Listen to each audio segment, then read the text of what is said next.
For the next 6 months, taxi drivers and city staff will be talking about what changes they will be making to the city-imposed regulations on cabs and their drivers.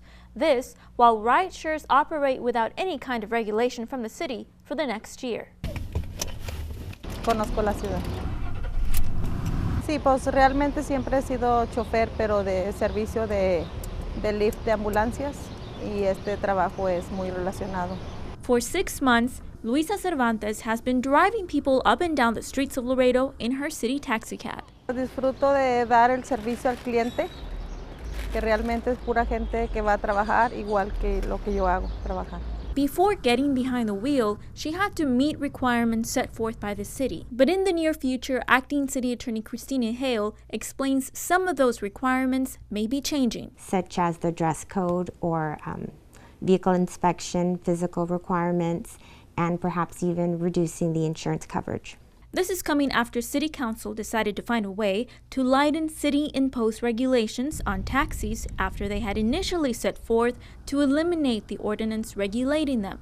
Taxi drivers fought back to keep it. The status quo is in place. The taxi drivers are able to have their stands like they always have been. This way, taxis are able to keep their designated parking spots in the city, bringing them business. But soon, they may have competition.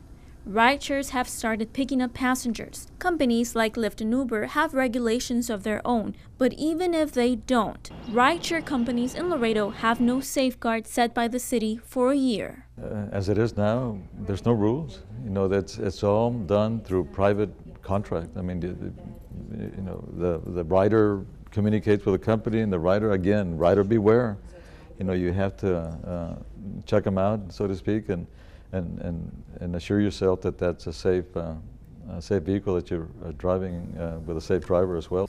Taxi drivers like Cervantes believe regulations are necessary. They want to keep them, but they want them across the board. Igual para los taxistas, y si vienen otras compañías, igual tienen que pasar por los requisitos que nosotros tenemos, porque es muy importante la ciudadanía de Laredo, que vayamos en manos salvas.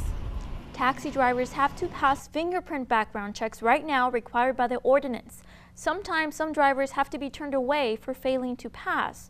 Hale says the city may want to seek the advice of the police department on whether or not to do away with this particular part of the ordinance. For KGNS, I'm Valerie Gonzalez.